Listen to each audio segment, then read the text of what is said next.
escuchado acerca de la religión, Paraguay y Taiwán. Pero, ¿cómo realmente funciona o afecta nuestras vidas? El día de hoy, el padre Carlos y yo, los dos haremos la ciencia detrás de esto, algo más sencillo para todos nosotros. Así que, toma pulque y come nopal, que el Pulque Podcast va a comenzar. Es mi placer presentar con todos ustedes al padre Carlos. Padre Carlos, buenas noches, ¿cómo está? Muy buenas noches, un gusto. Igualmente, padre.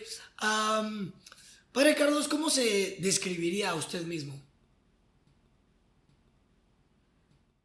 Bueno, yo soy un hombre sencillo, que he optado por un estilo de vida desde joven, muy joven, y que hasta hoy día no me he arrepentido. O sea, en ese sentido soy un hombre decidido.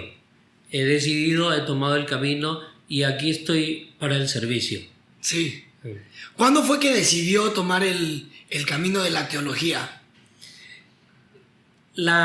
Digamos, el sueño de ser sacerdote o religioso me surge muy temprano, quizás a la edad de 10, 11 años. Fui invitado a ser monaguillo de la parroquia y desde que estuve en contacto con el altar y de conocer misioneros, decidí ser sacerdote. Y no he cambiado nunca de opinión. ¿A dónde ha hecho misiones?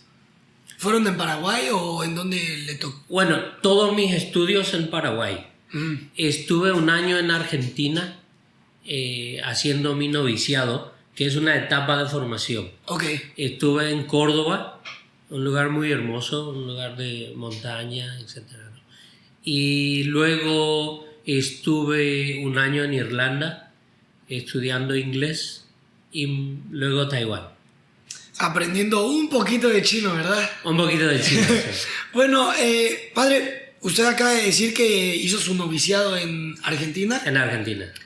¿Nos pudiera compartir cuáles son las etapas que tiene que seguir alguien para convertirse en un padre de una iglesia?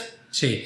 ¿En un sacerdote? De una manera sencilla, quisiera hacer una diferenciación de dos tipos de formación, acorde a cómo, si el sacerdote es diocesano, lo que llamamos del clero o de la iglesia local, son los sacerdotes que pertenecen a una diócesis y se quedan a servir allí, y los religiosos. Por ejemplo, yo soy religioso misionero. Básicamente la formación es 7, 8 años, la formación básica, pero en el caso de los religiosos puede llevar mucho más. En mi caso me llevó como 15 años hasta mi ordenación y se divide básicamente en filosofía y teología. En mi caso 4 años de filosofía, 1 año de noviciado y 4 años de teología. Entonces, en su caso fue un total de 9 años. Estudios. De estudios. Sí, pero por ejemplo en mi congregación hay un programa que se llama una experiencia transcultural y yo decidí venir a Taiwán a hacer una experiencia como seminarista y en total me llevaron 4 años. Fui a estudiar inglés para venir a estudiar chino. Sí. Y el chino prácticamente me llevó 2 años, digamos así. Y más un año de experiencia así, digamos, para exponerme en la cultura, haciendo algún servicio. Yo hice servicio en un orfanato y bueno, me llevaron otra vez más 4 años. Y luego con la preparación a la ordenación, en total son 15 años. Ahí, y le pudiera preguntar, pues usted acaba de decir que aprendió chino en 2 años. ¿Hasta qué punto? Porque se ha sabido que ahorita usted puede dar la misa católica en mandarín, sí, que es algo, se me hace increíble. Mira, te cuento una historia, digamos, personal, ¿no? Yo, y parece raro, pero yo siendo religioso, yo no soy una persona muy disciplinada. Yo tuve que enfrentar la estructura y tratar de sobrevivir en la disciplina, pero yo vengo de un background de muy poca disciplina, Sí. porque yo fui vendedor ambulante. ¿En Paraguay? Sí. Antes de ir al seminario, yo fui vendedor ambulante. ¿Vendía chipas? Bueno, de todo un poco. Chipas no, pero empanadas, de todo un poco. Y luego, sí, vendía electrónicos, juguetes, etcétera, etcétera. Siempre fui vendedor, incluso en tiempos de filosofía. ¿Por qué traigo esto a colación? Porque cuando estudié chino, aprendí a hablar con la gente, pero un lenguaje común que la gente hablaba. Pero como era poco disciplinado, volví a Paraguay como 3 años o más. Luego, al volver a Taiwán, muchas cosas había olvidado. Sí, claro. Porque no aprendí con disciplina. Y cuando volví como sacerdote, incluso el lenguaje litúrgico es muy distinto al lenguaje común de la gente. Sí, claro. Entonces tuve que aprender otra vez de cero. Simplemente hay muchas veces que como hispanohablante al leer la Biblia se te dificulta y dices así como que, ay, qué palabras tan curiosas usan de repente. Ahora en mandarín no me puedo imaginar, la verdad. Es que uno aprende, en la experiencia vale mucho. Estando con la gente y sobre todo si uno es humilde, la gente enseña. Si uno lee mal un carácter, al término de la misa ya se acerca a alguien y te dice, padre, usted leyó mal este carácter. Entonces si uno recibe bien esa ayuda, la gente se anima. La próxima vez viene otra vez y te dice, mira, la pronunciación no es así. Y así uno va aprendiendo. Yo aprendí muchísimo así. A través de la retroalimentación constructiva, ¿no? Porque también hay muchas veces que, pues no sé, siendo que usted corrió con un poco de suerte, porque hay veces que uno comete errores y la gente no le dice porque, no, qué pena corregirlo, ¿no? Sí. Cosas así. Entonces fue algo, desde mi punto de vista, muy, muy bueno. Y pues, Padre Carlos, ¿cuánto tiempo lleva aquí en Taiwán en total? Llevo 15 años como sacerdote y estuve casi 3 años antes como seminarista. Ah, ok. Y por así decirlo, ¿cuáles han sido las partes más difíciles de volverse un sacerdote aquí en Taiwán? ¿Cómo se une esta cultura latina del catolicismo con la cultura asiática, la cultura taiwanesa? La cultura, hay un choque cultural Sí. entre los latinos y lo que es asiático. Siempre hay. Es como que nosotros somos muy espontáneos e incluso somos imaginativos. Que uno a veces indica una situación y la otra persona capta. Pero aquí uno debe ser directo. Si quieres que la gente te entienda, debes ser directo. Uh-huh. Entonces, la cultura siempre es Por ejemplo, te cuento un choque fuerte para mí, apenas he llegado a Taiwán, y que la gente te pregunte de repente, ¿ya comiste? Lo primero que uno piensa y dice, ¿y a ti qué te importa? Sí. Pero uno con el tiempo se da cuenta que en realidad es la manera de ellos de alguna manera de mostrarte aprecio, respeto y esa pregunta que te hacen al verte, claro que tiene una historia en la cultura de ellos. Sí. Que hubo época en que ellos pasaron muy mal, que no tenían suficiente alimento, en tiempo en que los japoneses estaban aquí en Taiwán. Entonces, preguntar a alguien si ya había comido era una cosa muy importante. Ah, claro. Entonces, eso quedó en la cultura, que la gente hoy al saludarte, lo primero que te pregunta dice, ¿ya comiste? Y a veces uno, sobre todo en mi caso, que yo ni siquiera para comer soy disciplinado. Ah, ok.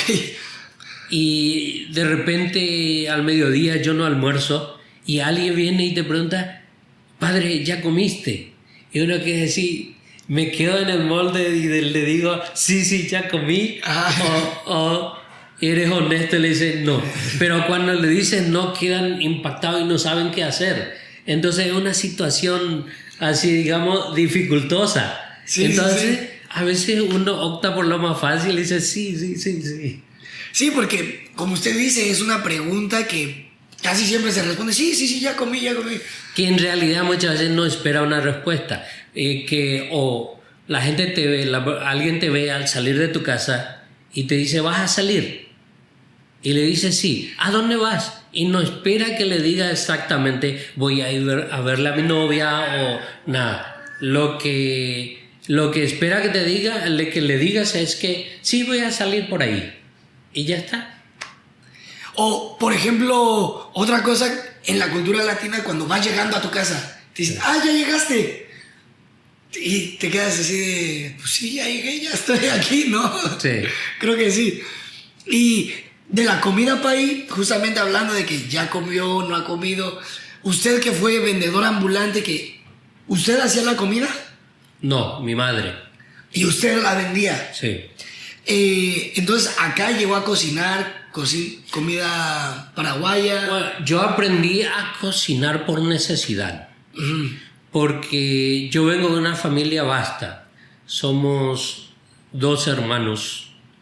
Y bueno, yo nunca cociné en casa. Además, todavía pertenezco a la edad esa en que los varones casi no entrábamos en la cocina. Ah, ok. Y fui al seminario y casi lo mismo. Nunca cociné porque como éramos muchos, entonces siempre había personas que nos cocinaban. Y luego vine aquí a estar en la parroquia solo y por necesidad aprendí a cocinar algo, sí. Sí, porque acá si no se cocina usted quema. Y de la comida taiwanesa, ¿a usted le gusta? ¿Qué es lo que más le gusta? Bueno, a excepción del chow tofu. Yo tampoco he tenido las agallas de probarlo, Yo sí he probado, pero no. Es que para nosotros el mal olor para nosotros es como que a primera rechazamos. Sí. Entonces, yo he probado porque me decían tienes que probar y he probado así 2, 3 clases he probado, pero no. El chow tofu es, para toda nuestra audiencia latina, es un tofu, pero apestoso. Pero bien apestoso, ¿verdad? Sí. Entonces, muchos latinos y muchos extranjeros acá tienen mucha dificultad al momento de probarlo. Sí. Y me gustaría también preguntarle, ¿y qué ha encontrado de diferencia entre Taiwán, Irlanda y Paraguay en torno a su carrera? En torno, claro, al servicio que hago. Al sacerdocio. Sí, hay mucha diferencia. Digamos, toda la cultura asiática, la cultura taiwanesa, en comparación con la cultura europea o incluso con la cultura latina, es muy diferente. La lógica es diferente. Sí, como dice, hay que ser más directos aquí Aquí uno debe ser directo si quiere hacerse entender. Porque, por ejemplo, los latinos somos muy dados a las indirectas. Sí. O hacemos una broma, pero dentro de la broma va un metamensaje. Sí. Pero aquí el metamensaje no funciona. Uno realmente debe ser directo pero por eso muchas veces uno, si es muy directo, la gente también toma mal. como dice, ¿y por qué eres tan directo? Pero si uno se da vuelta, es como que no te entienden. Entonces hay que buscar ahí. Sí. Hay que encontrar la ciencia. Uno debe ingeniarse. Sí. Uno debe ingeniarse cómo hacerse entender. Pero es buena gente. La gente de Taiwán, los taiwaneses en general, son muy hospitalarios, son muy buena gente. Sí, claro. Y le quería preguntar, ¿encuentra usted alguna diferencia entre, supongo que la Biblia que usa cuando da misa en chino, la Biblia está en chino? Sí. Entonces, ¿encuentra una diferencia entre la Biblia en chino y la Biblia en español? Hay unas pequeñas diferencias de traducción. Uh-huh. Porque si te fijas, las traducciones normalmente no son tan exactas. Porque hay cuestiones lingüísticas que un idioma tiene y otro carece. Sí. Entonces, lo mismo que cuando dicen, por ejemplo, los hermanos de Jesús. Eso ocurre, por ejemplo, de la cultura aramea pasar a la cultura griega, hacer entender que eran primos, es que allí los arameos no diferencian, son todos hermanos. Ah, ok. Entonces es como decir aquí en Taiwán, tú dices abuelo, mi abuelo, pero ¿de qué lado? ¿Es paterno o materno? Porque ellos diferencian todo. Ah, sí. Si dices tío, te dices sí, pero ¿qué tío? ¿Del lado de tu mamá, del lado de tu papá? ¿El mayor o el el menor? mayor o el menor? Sí. Hay una diferenciación así. Larguísima.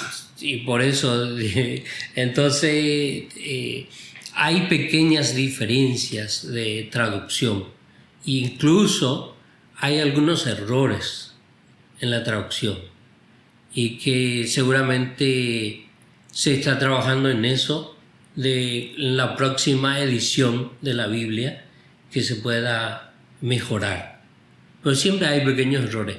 Siempre hay, porque la traducción siempre tiene algunos errores. Y es que también las traducciones se tienen que ajustar a las culturas, ¿no? Porque pues muchas veces nosotros como hispanohablantes aquí en Taiwán nos podemos dar cuenta cuando un texto fue traducido de chino a español por un taiwanés, si fue traducido por un nativo de allá, porque claro, sientes ese sentimiento y esa como que un poco más de acercamiento, ¿no? Y es muy, muy distinta. Por ejemplo, yo aquí nomás tengo, por ejemplo, la Biblia latinoamericana, que es un lenguaje muy común, que es una Biblia pastoral, que normalmente nuestra gente puede leer y entender en gran parte.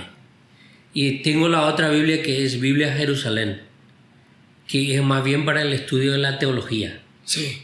Entonces, las traducciones también depende para qué grupo o cuál es su intención, si es pastoral o si es una traducción teológica. Pero siempre hay varias traducciones de la Biblia. Ok, y Pai, por ejemplo, dentro de la Biblia, ¿tiene algún versículo favorito o algún capítulo que le guste mucho? Sí, a mí me gusta mucho la parábola del hijo pródigo. Recuerdo que de niño, cuando fui a la catequesis, la primera vez que me tocó leer la parábola del hijo pródigo, me quedó así, pero de primera, que lo podía contar a cualquier otra persona, pero a cabalidad, esa parábola. Yo no me acuerdo, ¿la pudiera compartir? La parábola del hijo pródigo es que Jesús dice, hay un padre que tiene 2 hijos, y el menor le dice, padre, dame lo que a mí me corresponde, que yo quiero ir a hacer mi propia vida. Claro, el padre muy triste le da, y el hijo va a recorrer su mundo, malgasta todo su dinero en fiestas, incluso la Biblia dice con prostitutas, etc., ¿no? Y luego, cuando se termina el dinero, se terminan las amistades y él va a trabajar como cuidador de cerdos. Y para un judío, cuidar cerdos lo más bajo que uno pueda caer. Él tenía ganas de comer incluso el alimento de los cerdos, pero el patrón no le dejaba. Entonces se pone a pensar y dice, en la casa de mi padre, incluso los que trabajan tienen suficiente para comer. Volveré a mi casa y le diré a mi padre, he pecado contra Dios y he pecado contra ti. No merezco ser llamado un hijo tuyo. Trátame como a uno de tus trabajadores. Y se pone en camino y va. Su padre lo ve a lo lejos y se corre al encuentro de su hijo. Cuando su hijo le quiere decir lo que había preparado, su padre lo abraza. Eso es señal de perdón, de aceptación. Y le ordena a los obreros que le pongan un anillo en el dedo, le devuelvan su dignidad, su poder de hijo, que le vistan, que le pongan zapatos y hace una fiesta. Y mata al vacuno más hermoso que tenía. En eso, el hermano mayor que estaba trabajando pasa cerca y escucha todo el ruido, la música, etc. Le llama a un obrero, le pregunta qué pasa y le cuenta, ¿no? Y le dice, tu hermano ha vuelto. Entonces el hermano mayor va y confronta al padre. Tu hijo, le dice, ni siquiera le dice mi hermano. Tu hijo ha vuelto, dice, el que ha malgastado tu dinero en esto. Dice, es que tu hermano estaba perdido y ha sido encontrado. Estaba muerto y ha vuelto a vivir. Y tenemos que alegrarnos. O sea, esa recepción de padre o de madre y sobre todo de perdón, a mí me impactó. Y una experiencia personal muy hermosa. Un día fui a confesarme con un religioso y conversando me dice, porque era un retiro, entonces estuvimos conversando y me dice, ¿a qué venías? Y yo vine a confesarme, le digo. Y me dice, ¿te acuerdas de la parábola del hijo pródigo? Y sí, le digo. Me dice, el padre no le dejó hablar, le perdonó. Si quieres ir a confesar con nosotros, luego puedes, me dice. Y me dio la absolución. Lo abrazó, por así decirlo. Sí, la mejor confesión que tuve, incomparable. Quizá para la persona que es estricta en esto, quizá le cueste entender, pero para mí fue lo más impactante. Esa actitud así de misericordia, de romper las reglas y de decir al hermano, estás perdonado. O sea, esa es la parábola que a mí me gusta muchísimo. Y leyó primero la parábola y después le pasó eso con el...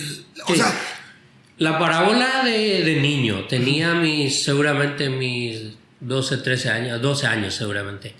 Y mi confesión ya un poco antes de mi ordenación sacerdotal. Sí. Ahora, una vez que tiene la ordenación sacerdotal, ¿usted a dónde va a confesarse o cómo es? Bueno, uno es libre de buscar. Algunas personas, algunos sacerdotes seguramente tienen su confesor.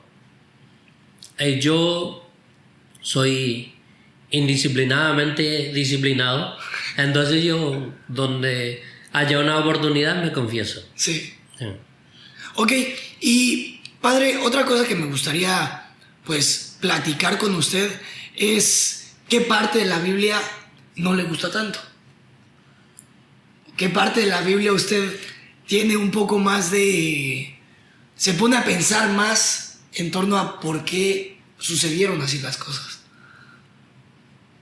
Bueno, hay partes de la Biblia que si uno no tiene cierta formación en Biblia o en teología, a lo mejor parece de una lectura muy cansina y aburrida, como Números, en donde se habla, sí, de como un censo del pueblo de Israel y un montón, pero que son muy repetitivos. Sí.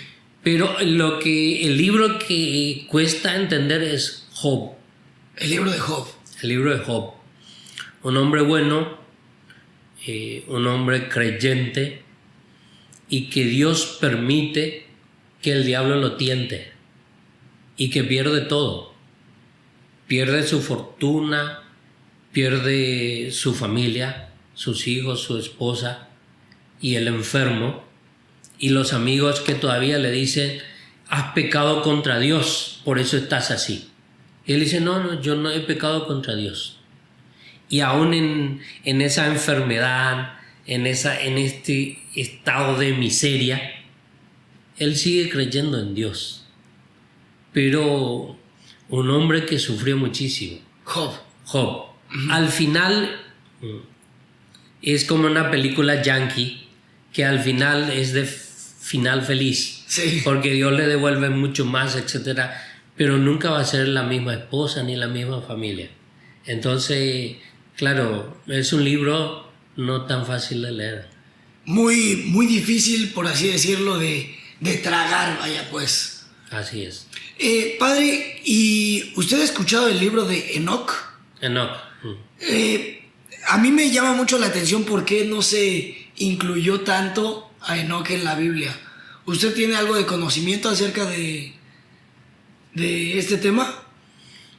No. Ahorita, sin haber preparado mucho. No se preocupen, una pregunta. Sí. Y aparte de eso, le quería preguntar, cuando usted estudia teología, Sí. ¿se estudia específicamente la religión católica o se estudian más religiones? Sí, hay una materia que se llama religiones comparadas, y ahí se estudian. Sobre todo, yo la tesis que escribí es el diálogo interreligioso entre el budismo y el cristianismo, sobre todo énfasis en la misericordia.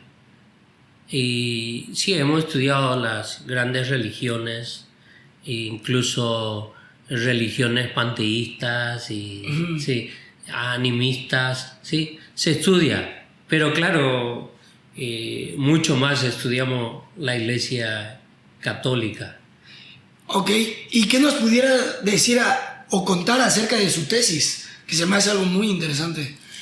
Bueno, yo he hecho más o menos una comparación del budismo y el cristianismo. El budismo tiene lo que ellos llaman como barcas.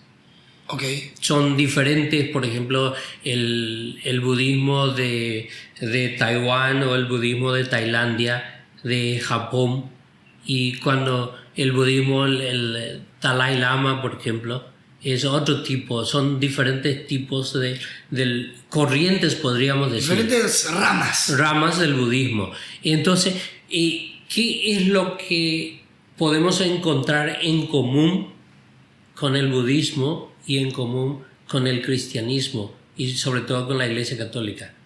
Y yo he encontrado que mucho se habla de la misericordia, el perdón, el ser dadivoso con el necesitado, cuidar al pobre. Entonces, los actos de misericordia, hay mucho que compartir, y en realidad se comparte el budismo y el cristianismo. Y en torno a, por ejemplo, rezar y en torno a acercarte a un sacerdote, ¿hay algunas similitudes? Con el budismo hay una similitud en cuanto a la meditación. Ok. Que la Iglesia Católica tiene muchas formas de oración, y una de ellas es la meditación, y eso podríamos compartir, pero son tan distintos que también es difícil de decir. De llegar a algo. En la forma de oración es difícil de decir compartimos mucho, pero lo que ahora me viene es la meditación. Pues el budismo, por ejemplo, se basa mucho en meditación, y la religión cristiana, claro, tiene una parte que es meditación. Se lee la lectura, se medita, uno se deja influir, digamos así, por la palabra de Dios y luego uno expresa lo que siente. Entonces la meditación es parte también de la oración cristiana. Ok, Padre Carlos, ¿y qué futuro le ve a la comunidad católica cristiana aquí en Taiwán? Fíjate que el crecimiento de la Iglesia Católica es muy lento. En 150 años de historia permanente en Taiwán, hoy somos menos del 1% de la población. Y la gente respeta y valora la Iglesia Católica. Pero de pertenecer a la Iglesia Católica les cuesta. Porque dice, no, los domingos hay que ir a iglesia, y entonces no se atreven a tomar esta responsabilidad. Y aquí sí, hay gente, cada año hay gente que entra a la iglesia. Y mayormente aquí los adultos se bautizan. Ah, ok. Sí, son menos los niños que se bautizan, más son los adultos, pero aún así el crecimiento es muy lento. Pero por eso Taiwán sigue siendo una tierra de misión. Y es muy diferente, por ejemplo, venir de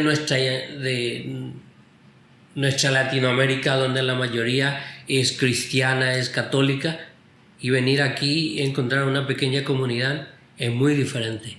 Entonces uno aquí debe aprender también a ser minoría, aprender a respetar, aprender a dialogar y a aprender a ser humilde, porque somos la minoría. Sí, claro. Absoluta. Sí.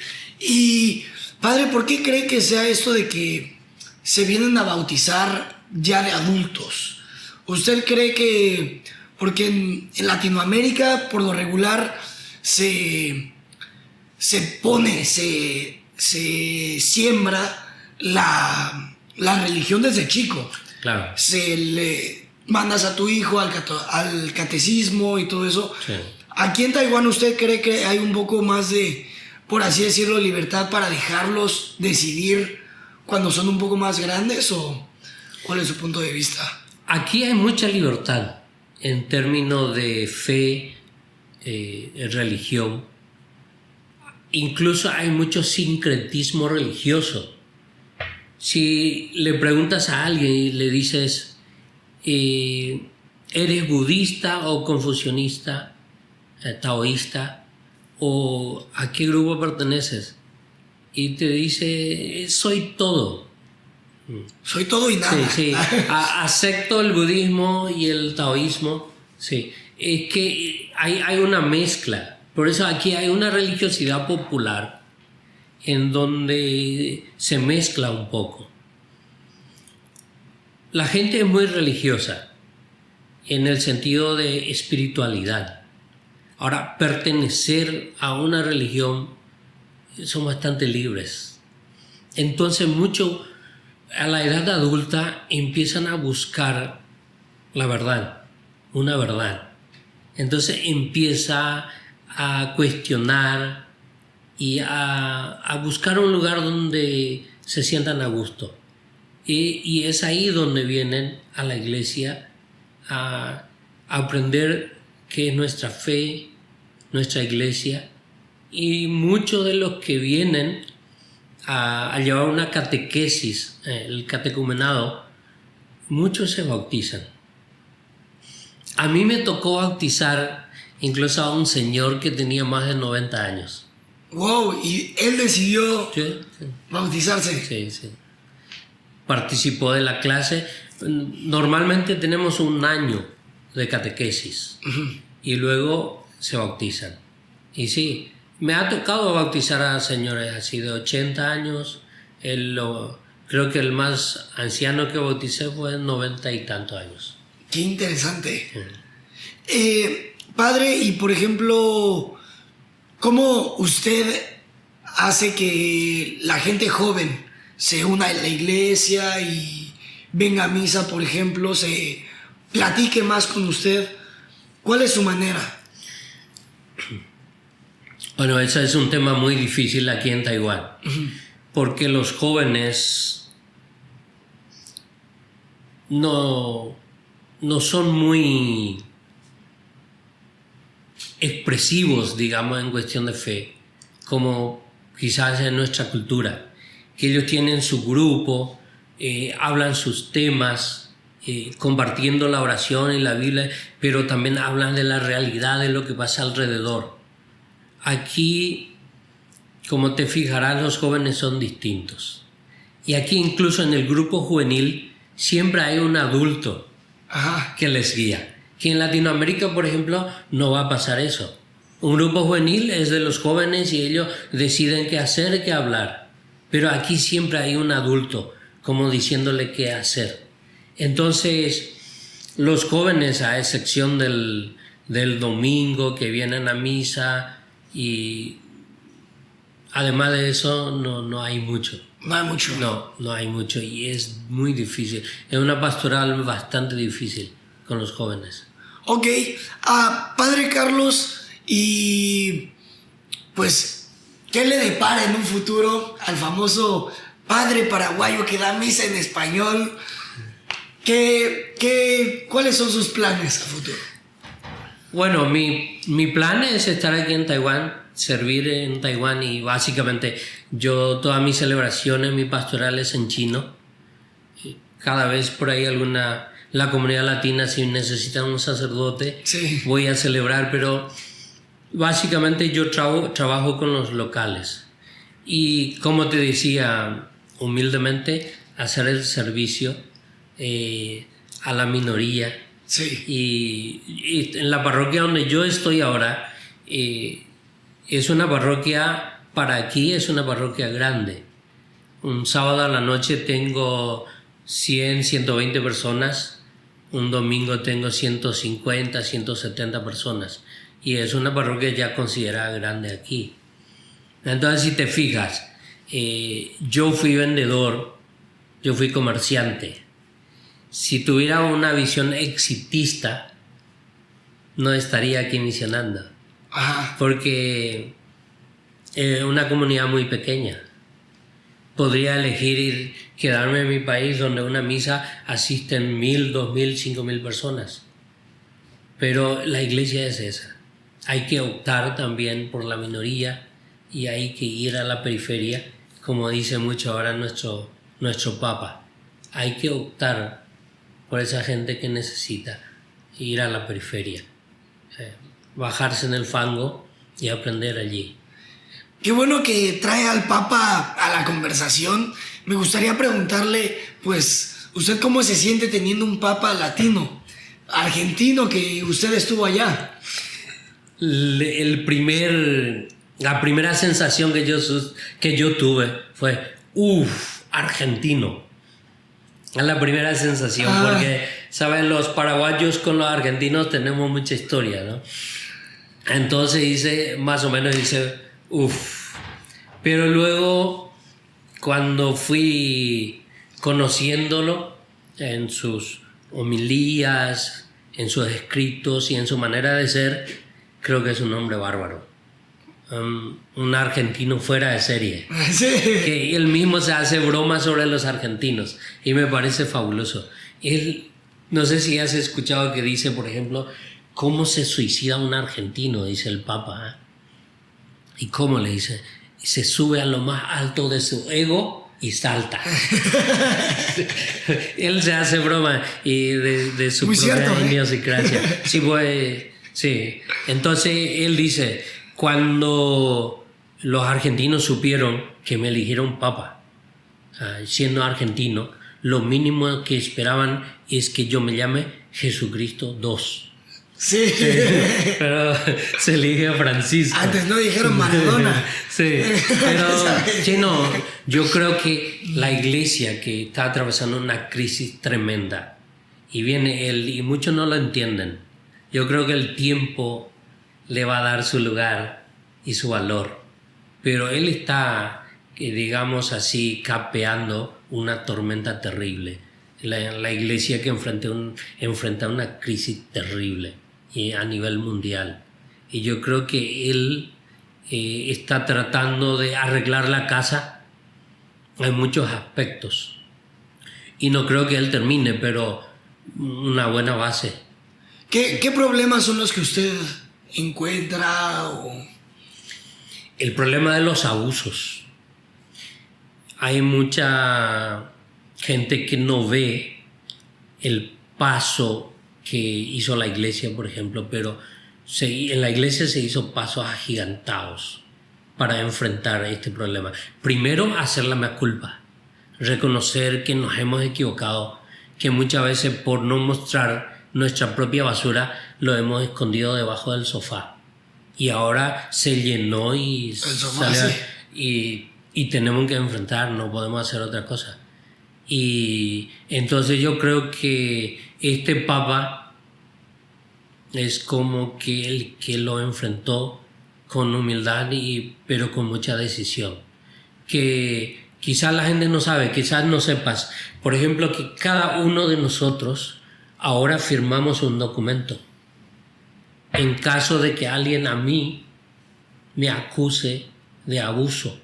Y no solo infantil, sino de una persona adulta que esté, por ejemplo, en dependencia en comparación a mi cargo, por ejemplo, de cura párroco. Sí. Y yo firmo, hay un documento que cada sacerdote firma, qué me puede pasar a mí si es que esa denuncia fuera cierta. Y, o sea, ha habido muchos cambios que quizás la gente común no se ha dado cuenta, claro. No digo común, digamos así, por decir que no conoce la realidad, no sabe el proceso que se hizo. Pero sí, hemos tenido cursos, hemos tenido talleres en donde se nos explicaba qué tenemos que evitar, qué tenemos que hacer y cómo, muchas cosas, ¿no? Y en vez de eso, firmar un documento en que yo me hago responsable de cualquier crimen, porque eso es un crimen. Y crisis de fe a nivel mundial. Y en todas las religiones, ¿no? Sí, también. Es que estamos en una época en que la gente que tiene más, digamos, poder económico, poder político y comunicacional, como que le quiere poner de costado a la religión. Y la religión juega un papel importante en la sociedad. Por ejemplo, durante esta pandemia, mucha gente que había perdido la fe vuelve a su fe, vuelve a su oración, porque necesita. Entonces la fe es un aspecto importante de la vida. Y digo en sí en general, la persona que es budista, su fe budista, la persona que es cristiana, la persona que quizás es protestante o musulmana o una persona judía, necesita de su fe. Y es como que ahora estamos en una crisis y todo parece ser que la iglesia se la quiere presentar como en estado cavernícola, y no es así. Sí, mucha gente siento que dice, pues creo en Jesucristo, pero no creo en la iglesia, ¿no? Que es lo que últimamente nos dicen, no tengo ninguna religión porque yo soy más, me voy a lo espiritualista, cuando muchas veces va junto, ¿no? Y bueno, la gente opta por lo más fácil. Sí, porque la gente ahora, por ejemplo, le gusta, como aquí en Taiwán tenemos muchos 7-Eleven o tenemos High Life. La gente entra ahí, escoge lo que le gusta y lleva, ¿no? Entonces, en la cuestión de fe también ocurre un poco eso. Toma lo que quieres, lo que queda mejor. Para la gente es más fácil decir, yo creo en Jesucristo, yo tengo fe, pero no necesito ir a la iglesia. O sea, no tomo responsabilidad. Y es muy fácil. Yo no sé si quedaría bien esta metáfora, pero a mí me gusta recoger manzanas de mi árbol, pero lo riego con agua mala, ¿no? Entonces, no sé sí. Sí, no, y hay algo parecido a eso. Que a todos nos gustaría tener esa paz espiritual, pero no queremos invertir en eso. Sí. Invertir tiempo, invertir sacrificio. Y sí. No, pero es una realidad nuestra. Nosotros hemos pecado, la iglesia ha pecado, que no ha ido en busca de la gente. Entonces, mucha gente quizás se cansó de venir a buscar. Entonces, la iglesia católica quizás falló en eso, que nos hemos tranquilizado en estar en la iglesia esperando a la gente y no ir a buscar a la gente. Y ahora es el momento que tenemos que quizás despojarnos de esa del status quo, sí, y salir a buscar porque mucha gente está saliendo de la iglesia. Sí. Y pues, Padre Carlos, para terminar este episodio, no sé si nos pudiera decir una oración en chino o algo por así para nuestra audiencia. Sí. Voy a hacer una oración sencilla así, bendiciendo a los oyentes, a los que van a oír esta grabación. Por favor, muchas gracias. Infu Ji Zu Ji San San Tzu Min. Amén. 慈悲的天主，求你降福所有的人，特别是在今天录的，求你祝福每一个人，特别是那些现在需要你祝福的人，那一些为疫情关系生病的，求你祝福他们身体健康，早日康复。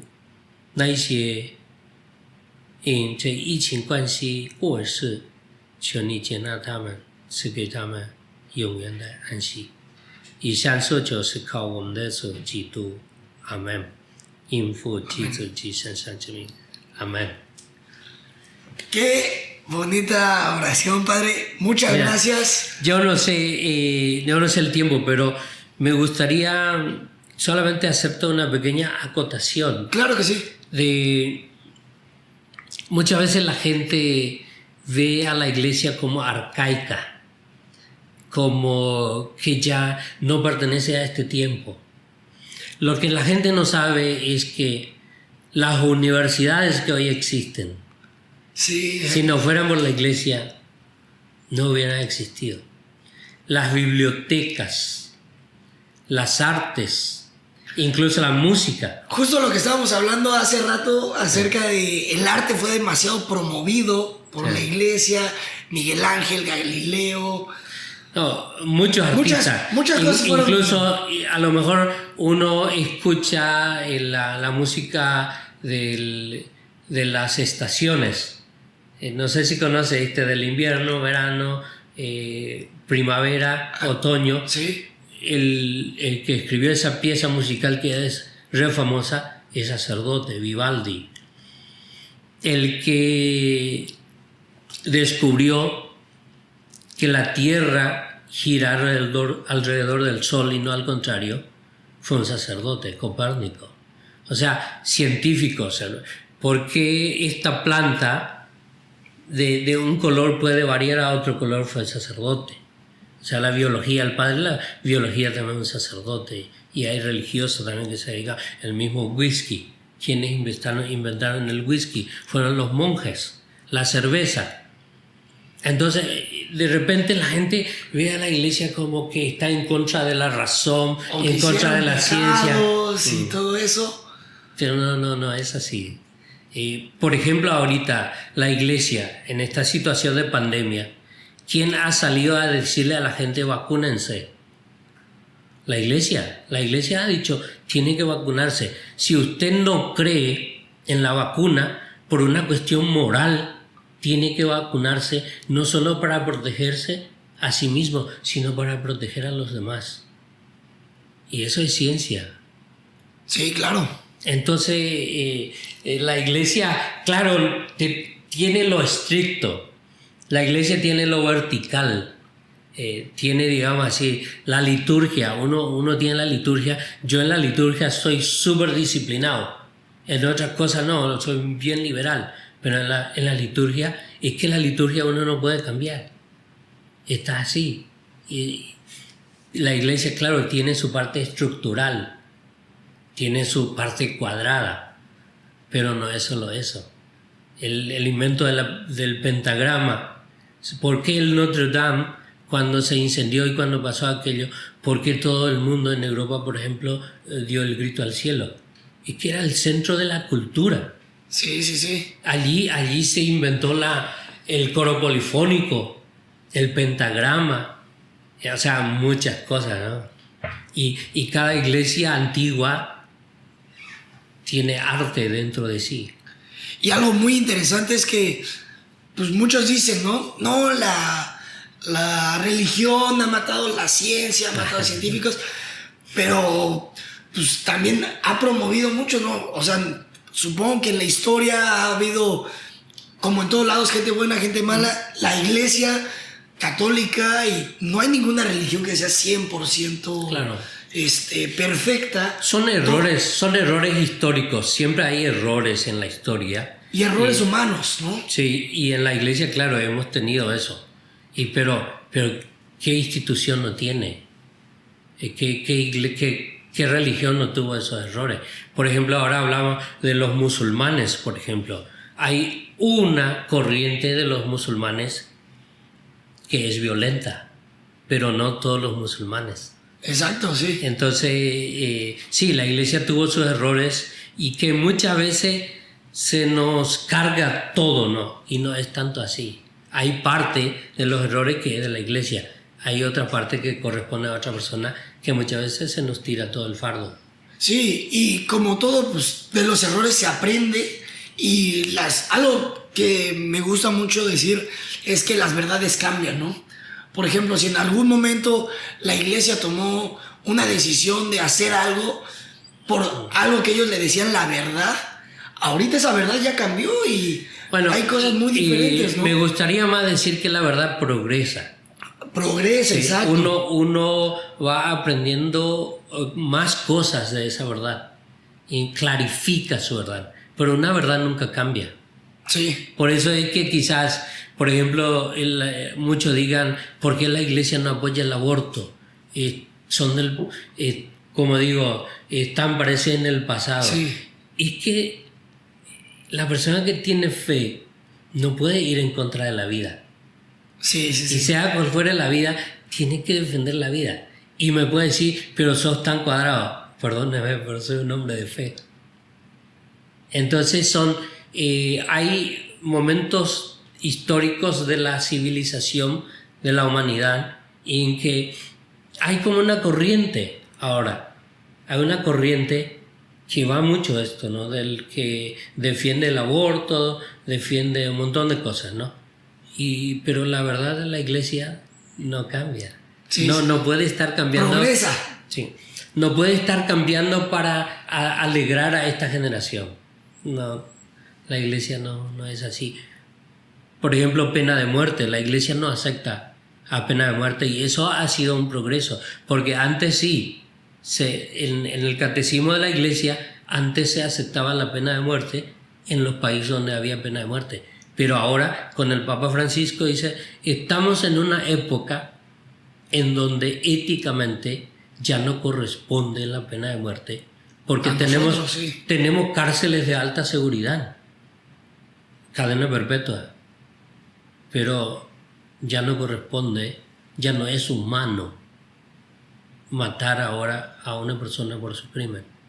Entonces esos son progresos, pero claro, a mucha gente seguramente no. Pero no estamos para caerle bien a todo el mundo. Sí, nadie es monedita de oro, ¿verdad? Pues bueno, padre, muchísimas gracias a toda nuestra audiencia que llegó hasta acá. Si tienen alguna pregunta que le hicieran hacer llegar al padre, dejen su comentario. Si les gustó el video, denle like. Si no, denle dislike. Y pues nos vemos muy pronto. Muchas gracias, padre. Cuando guste. Bye. Thank you very much for watching this episode. Like the video in case you liked it. and leave a comment below for further improvement of our content. As well, if you like topics such as new technologies, research done in universities, or even wonderful stories of incredible people, subscribe to our channel. This is how you find us in social media. I want to give a special thanks to all my sponsors and team members. Y recuerda, toma pulque y come nopal, que la próxima semana otro video se va a lanzar.